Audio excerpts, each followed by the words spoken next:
The room smelled like engine oil and burnt coffee. And I remember thinking that was the most honest thing about the whole day. It was a Thursday in late October, one of those grey Alberta mornings where the sky sits low and heavy and you can feel winter deciding whether to arrive. I had driven 3 hours from Edmonton to my father's shop, not because he asked me to, not because I wanted to, but because my mother had called me the night before and said in that careful voice she saves for situations she doesn't want to fully describe. Something's wrong with the Meridian contract and your father is in over his head. She didn't say she needed me. She never said that. But I came anyway. I should explain what the Meridian contract was because it mattered.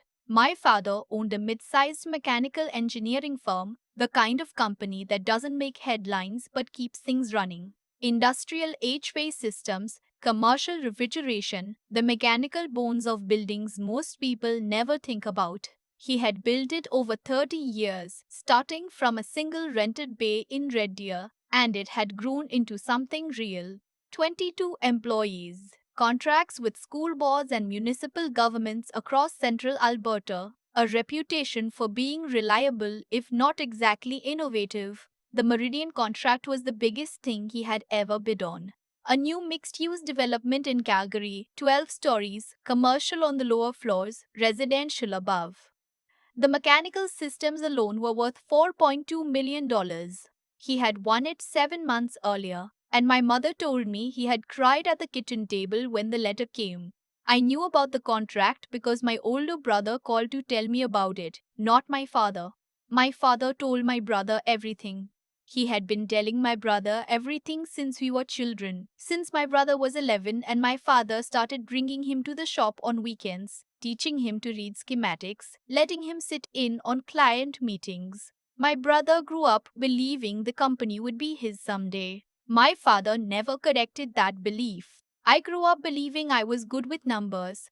I had a degree in mechanical engineering from the University of Alberta. I had worked for 5 years at a firm in Edmonton doing exactly the kind of systems design my father's company needed. I had tried, once, when I was 27, to bring some of that to the family business. I had sat across from my father at his desk and laid out a proposal, a new approach to load calculations that could reduce material costs by roughly 12% on commercial builds. He had listened, he had nodded, then he had said, "That's very interesting, sweetheart," in the tone of a man who has already stopped listening and handed the proposal across to my brother to look at when he had a chance. My brother never looked at it. I stopped trying after that. I took a senior position at a firm called Well Engineering in Edmonton. I did good work, I got promoted, and I told myself the distance was healthy. I called my mother on Sundays. I sent birthday cards. I did not go to the shop.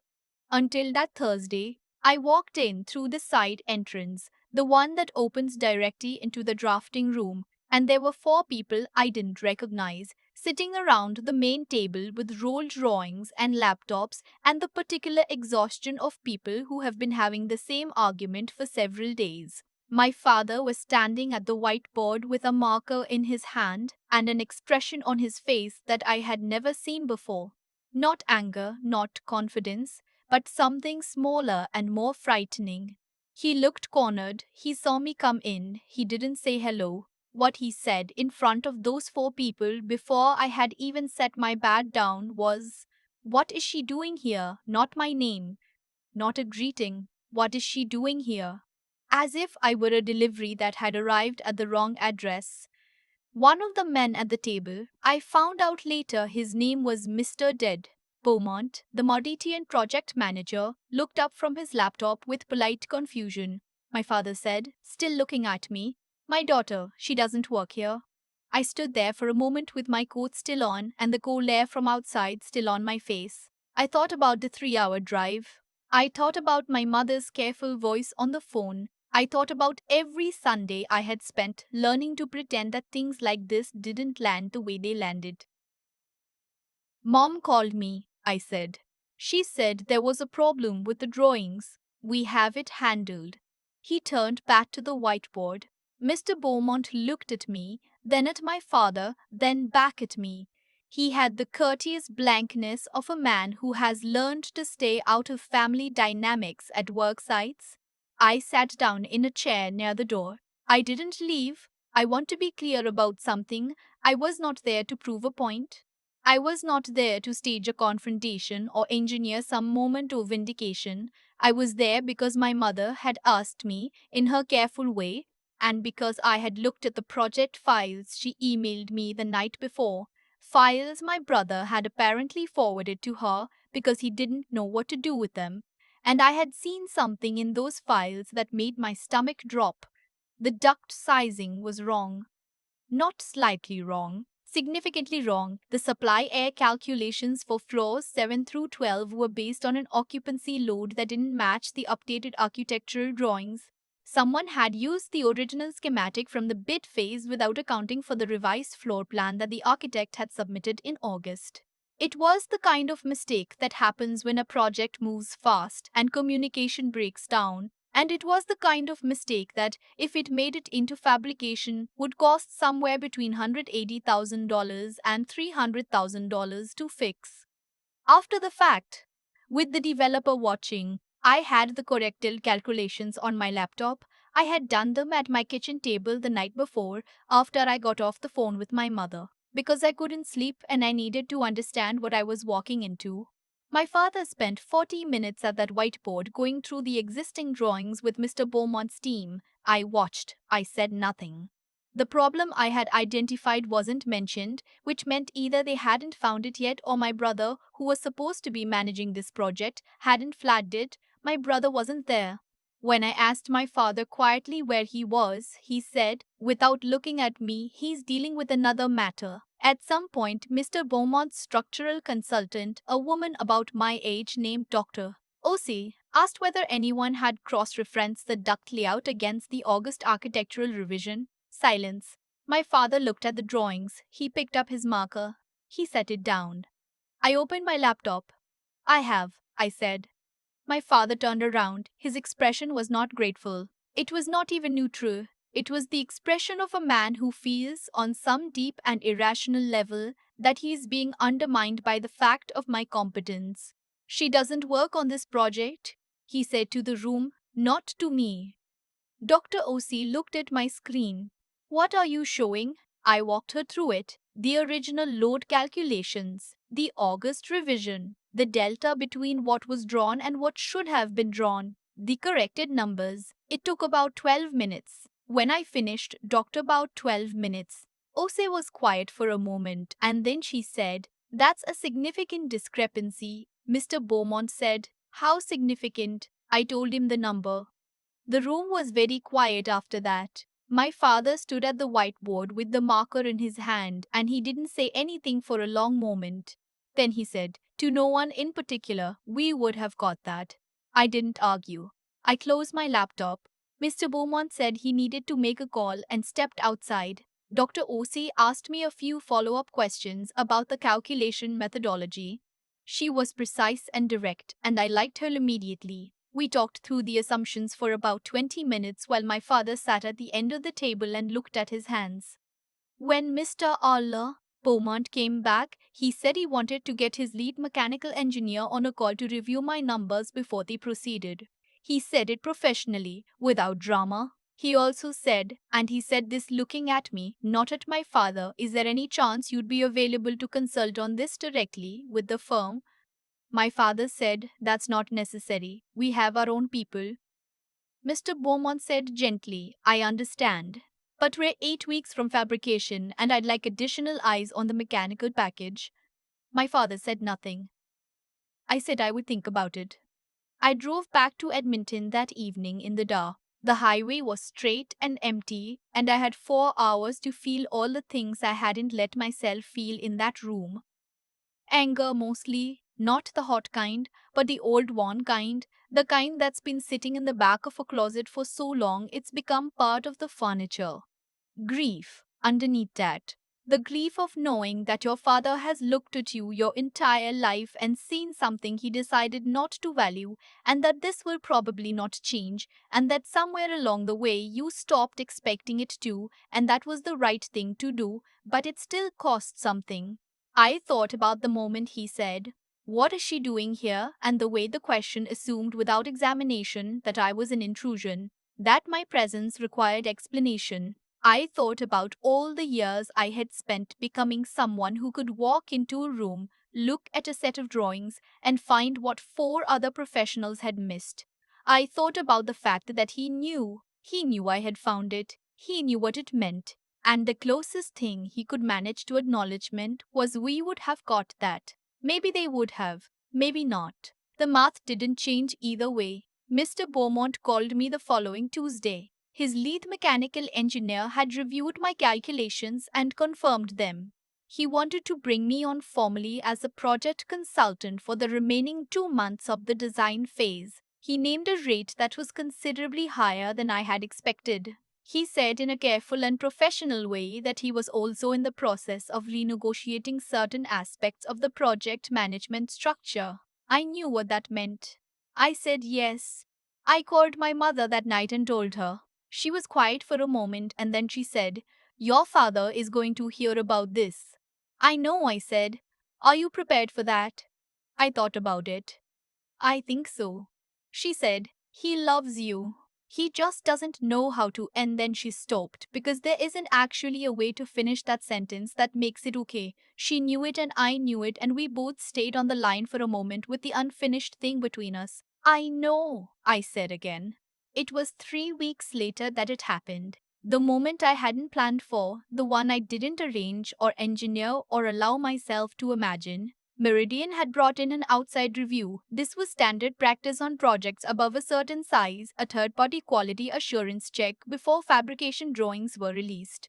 The reviewer was a firm out of Vancouver, and they had sent their principal, a man named Mr. Drew Harrington, who had 40 years in mechanical systems and a reputation in the industry that my father would have known. My father definitely knew. When I walked into the site trailer that morning and saw Mr. Roddy Harrington at the head of the table, I saw my father's posture change in a way that was subtle and unmistakable. My father had not known I would be there. I was listed on the Meridian project roster as a consultant, but my father had, I found out later, not read the updated roster carefully. Or perhaps he had chosen not to. When I came in, he looked at me, his jaw tightened. Mr. Harrington looked up from the drawings and said, "You must be the one who caught the August discrepancy." I said yes. He said, "Good catch. Would have been a disaster in fabrication." He said it the way professionals say things, plainly, without sentiment, as a statement of technical fact. But it landed in that room like something much larger. My father looked at the table. "Mr. Beaumont said, she's been invaluable on the mechanical package." I didn't look at my father. I pulled up my drawings and we got to work. The review took most of the day. Mr. Harrington was thorough and direct, and occasionally acerbic, and I found the whole thing deeply satisfying in the way that good technical work is satisfying, the clarity of it, the precision, the sense of standing on solid ground. We found two additional minor discrepancies in the ventilation specs and worked through corrections on both. Mr. Harrington asked me twice for my methodology, and I walked him through it both times without hesitation. At the end of the day, as people were packing up, Mr. Dight Harrington said to the room, "The mechanical work on this project is in good hands." He nodded at me when he said it, not a performance, just a nod. My father was putting his coat on. He didn't look up. In the parking lot, before I got to my car, my father caught up to me. I didn't expect that. We stood in the grey afternoon light with the trailer behind us and the sounds of the construction site around us, and for a long moment he didn't say anything. Then he said, "You should have told me you were consulting for them." I looked at him. "Would you have listened?" He didn't answer. "I called you in August," I said, "when I got Mom's email. I called and you didn't pick up. I texted and you said you had it handled. I came anyway because Mom asked me to, and you told the room I didn't work there before I had my coat off." He was quiet. I've been trying to tell you things for 8 years, I said. You know that. Something moved across his face that I didn't have a name for. It wasn't an apology. I don't think he's built for apologies. Not the real kind. Not the kind that require you to sit with having been wrong. But it was something. A flinch, maybe. The look of a man who can see, in this particular moment, what the last 8 years actually look like from where I was standing. He said, "You did good work." Forwards. That was it. I stood there for a moment and waited to feel something: satisfaction, vindication, the warm rush of finally being seen. None of those things came. What I felt instead was tired. Not a bad tired, just the particular exhaustion of a long effort that has finally, quietly come to an end. "I know," I said. I got in my car. I drove back to Edmonton. The highway was straight, and the sky had cleared, and there were stars beginning to show in the east, which doesn't happen often in Alberta in November. But when it does, it looks like something you've been given unexpectedly. I didn't call my mother that night. I sat in my apartment with a cup of tea and the drawings spread out on my kitchen table, and I thought about what comes next. Not the contract, that was straightforward. There were 8 weeks left and the work was clear. I mean, what comes next with my father? With the shop, with the particular inheritance of being someone who was never handed anything and had to decide whether to keep reaching anyway. I had spent years measuring my worth against his silence and finding it lacking. I understood, sitting there, that the measuring had always been the mistake, not the silence. I couldn't control that, the measuring. The Meridian project closed in January. The mechanical systems passed inspection without a single deficiency notice. Mr. Beaumont sent me a note that said the project had come in under budget on the mechanical package, which hadn't happened on a build that size in his experience. My father's firm remained the contractor of record. Their name was on the paperwork. That was fine with me. In February, Dr. Osei reached out to ask if I'd be interested in consulting on another project her firm was involved in, a federal government building in Saskatoon, mechanical and energy systems. She said she had specifically requested someone with my background. I said yes. I don't go to my father's shop anymore, not the way I used to try to. I call my mother on Sundays. I send birthday cards. The distance is not hostility. It's just the shape of things now, the shape they were probably always going to be, and I've made a kind of peace with that. Not the peace of someone who has stopped caring, but the peace of someone who has finally put down something heavy and found that her hands work fine without it. Last spring, my father called me. This was unusual. He called on a Sunday evening, which is when I call my mother, and for a moment when I saw his name on my phone, I felt the old contraction in my chest. The place was something. He asked how work was going. I told him about Saskatoon. He asked some technical questions, real ones, the kind he would ask another engineer, and I answered them, and he listened and asked follow-up questions, and I realized, partway through, that this was the first conversation we had ever had where he was talking to me like a peer. It lasted about 20 minutes. When he hung up, I sat very still in my apartment for a while. I didn't know what it meant. Maybe nothing. Maybe the beginning of something that comes too late to be what it should have been, but is still, in its own diminished and imperfect way, something. I thought about that girl in the drafting room in October, still wearing her coat, being asked what she was doing there. I thought about the 3 hour drive. I thought about the calculations I had done at my kitchen table at midnight because I couldn't sleep and I needed to understand. She deserved better than she got. I know that. But she also built something in that kitchen in those midnight hours that no one could take back, not even him. That part belongs to me.